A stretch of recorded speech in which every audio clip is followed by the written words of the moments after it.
Radio d'idées, la web radio culture et territoire à Lormont. Oh, let me be your dog.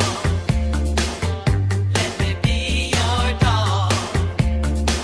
Oh, let me be your dog. Bonjour Céline, bonjour à tous nos auditeurs, j'espère que vous allez bien. Céline, de quoi tu vas nous parler aujourd'hui ? Bonjour Laura, je suis ravie de te retrouver et je pense que les thèmes de l'émission d'aujourd'hui vont te plaire. J'ai cru comprendre que tu avais une amie qui allait récupérer un jeune chien. Du coup, tu vas avoir plein de conseils à lui faire passer. C'est vrai, mais du coup elle a écouté ta première chronique et elle en a pris plein de conseils. Tu as raison, c'est le meilleur des conseils. Mais avant tout, que les auditeurs se rassurent. Cette chronique va concerner le chiot, mais aussi les chiens adultes. Puisqu'en fait, il s'agit surtout de vous expliquer ce que nous les humains, nous devons faire pour que leur arrivée à notre domicile se passe au mieux, quel que soit leur âge. Ok, super. Alors je t'écoute, quels conseils tu peux donner à mon amie qui accueille un nouveau compagnon à quatre pattes ? Alors d'abord, qu'il faut qu'elle pense à construire la relation entre elle et son nouvel ami. Car c'est de cette relation que va dépendre tout le futur avec lui. L'idéal serait même qu'au moment où elle va le chercher, de prévoir de passer un bon temps avec lui à l'élevage, de manière à ce que ce petit bébé poilu l'incorpore à ses références quand il est encore dans son environnement. Ensuite, ça serait bien de faire la route avec lui, à l'arrière, petit bébé poilu sur ses genoux, et qu'elle n'hésite pas à prévoir aussi les alaises et sopalins au cas où il serait malade, ce qui arrive régulièrement pour les premiers voyages en voiture. Ah bon, mais il est vraiment nécessaire de prendre toutes ces précautions dès le début ? Bien, mets-toi un peu à sa place. En peu de temps, il va perdre tous ses repères, il va être sûrement paumé. Sur un plan comportemental, il sera certainement encore en pleine phase d'attachement. Donc il a besoin d'être assuré pour que cela soit le moins traumatisant possible. J'ai connu des chiens qui étaient malades en voiture ou avec de grosses difficultés pour voyager. Et finalement, en discutant avec leur propriétaire, j'ai toujours appris que les premiers transports s'étaient pas super bien passés et que depuis, ça avait jamais été vraiment mieux. Donc si au début de la relation, le travail de désensibilisation au transport n'est pas associé à quelque chose de positif, comme le câlin sur les genoux ou les friandises, ton chien il risque fort par la suite de développer des comportements indésirables, comme aboyer ou manger les sièges pendant les voyages en voiture. Et puis on est d'accord, ce sont des comportements qui passent jamais tout seuls, comme par miracle. Il faut ensuite beaucoup travailler pour que le chien prenne confiance en lui pendant les transports en voiture. Ok, je comprends mieux l'intérêt de sympathiser, de rassurer au plus tôt un éventuel nouveau poilu. Et puis cela ne s'arrête pas au voyage. Une fois que tu es arrivé au domicile, il faut lui montrer son panier, le laisser découvrir son nouvel environnement. Oublie pas par contre de planquer tout ce que tu veux protéger. Si ton chien il n'a pas l'occasion de toucher à tes chaussures, par exemple, tu as 2 fois plus de chances pour qu'il y touche pas. Donc l'idéal c'est de les ranger. Après, pour les premières nuits, le mieux c'est quand même le faire dormir à côté de toi. Ça évitera de te lever en pleine nuit quand il va pleurer et donc de lui donner cette mauvaise habitude. Mais comme tu peux pas non plus le laisser pleurer, parce qu'un chiot qui pleure, c'est un signe de détresse et ça veut dire qu'il génère un stress, la solution la plus confortable pour toi et pour lui, c'est de le garder avec toi près de toi. Ensuite, progressivement, tu recules le panier jusqu'à l'endroit où tu souhaites qu'il dorme. D'accord, et pour les pipis, comment tu lui apprends à faire ses besoins dehors ? Alors déjà, en premier, il faut le sortir très souvent et puis sortir avec lui. Il suffit pas de le mettre dans le jardin, il faut aussi l'accompagner.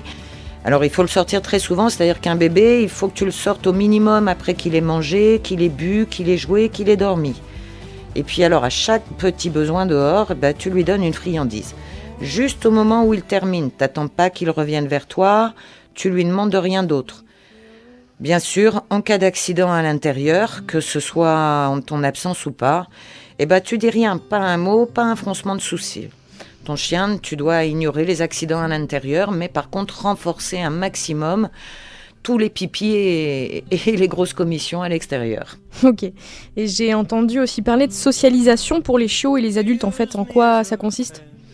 Alors ça c'est important, et puis ça signifie que ton chiot ou ton chien adulte, pour être bien dans ses pattes, en fait, il a besoin de découvrir différents environnements, différentes personnes, congénères, qui doit découvrir le tout rapidement et régulièrement, donc tous les jours, mais par contre progressivement.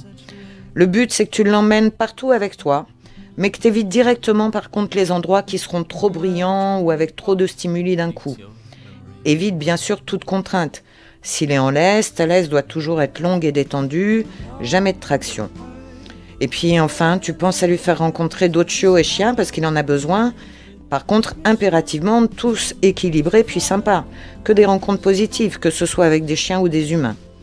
Pour finir, comme d'habitude, jamais de réprimande, jamais de punition, que ce soit physique ou verbale, ni de contrainte, quoi que ton chiot ou que ton chien fasse.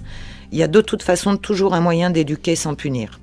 Et du coup, à la maison, je l'installe comment, mon poilu, en fait ? Parce que j'ai pas trop envie de lui laisser mon canapé, quoi. Alors d'abord, ton chien, il a impérativement besoin d'un espace qui soit exclusivement le sien, que ce soit un canapé, une panière ou un espace aménagé dans ton intérieur. Même transporté ailleurs, cet espace doit représenter pour ton chien un lieu sécurisant où il peut choisir de se mettre à l'abri en toutes circonstances. Évidemment, son endroit, ça doit pas être la cave ou un recoin reculé dans ton habitation.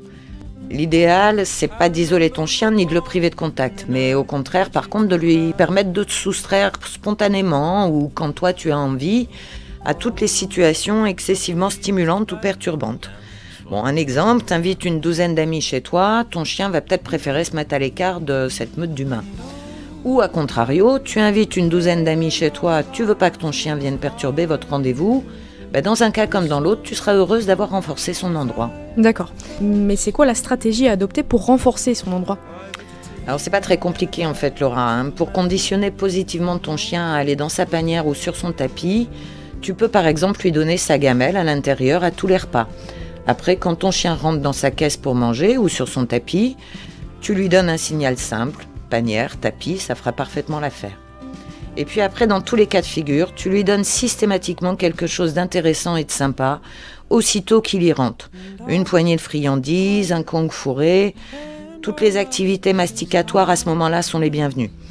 Et tu peux également donner un peu plus d'espace à ton chien, tout en limitant l'accès à certaines de tes pièces, tout ça en positionnant des barrières ou des portails pour bébé. Écoute, tout ça est génial. Et du coup, pour les leçons à proprement dites, j'ai travaillé la première. Aujourd'hui, qu'est-ce que tu nous apprends ? Alors aujourd'hui, je vais te parler des 2 indispensables qui sont à réviser régulièrement avec ton chien tout au long de sa vie. Je t'explique. En fait, ça s'appelle le contact visuel et répondre à son nom. D'abord, le contact visuel, c'est particulièrement utile.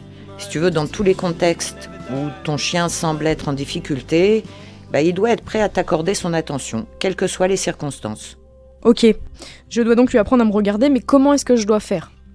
C'est facile, Laura. En fait, tu vas le récompenser à chaque fois qu'il te regarde, lors de tous les contacts visuels, qu'ils soient demandés ou non. En parallèle, tu dois aussi t'assurer qu'il réponde à son nom. Moi, je constate régulièrement que trop de chiens répondent pas ou pas vraiment avant que le propriétaire les ait appelés 2, 3, 4, 5 fois. Pourtant, c'est quand même le minimum. Lorsqu'on l'appelle, notre chien, non seulement il doit cesser toute activité pour se retourner, mais on doit aussi pouvoir capter son regard.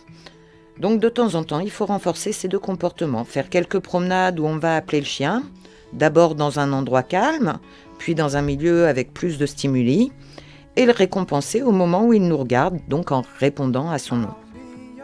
Et puis comme pour chaque séance de travail, tu penses à procéder de façon progressive.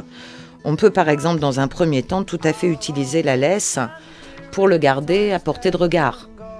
Voilà Laura, en fait, pour ce qui était des petites mises au point sur le comportement de nos amis à 4 pattes et l'attitude qu'on doit adopter pour une meilleure cohabitation. Et puis encore merci pour ton accueil, à très vite. Merci à toi Céline et merci à nos auditeurs pour leur écoute. Si vous souhaitez en savoir plus, n'hésitez pas à rejoindre le site internet de notre ami Cahouette ainsi que son Facebook, l'ami Cahouette 33. À bientôt. L'ami Cahouette me fait la tête.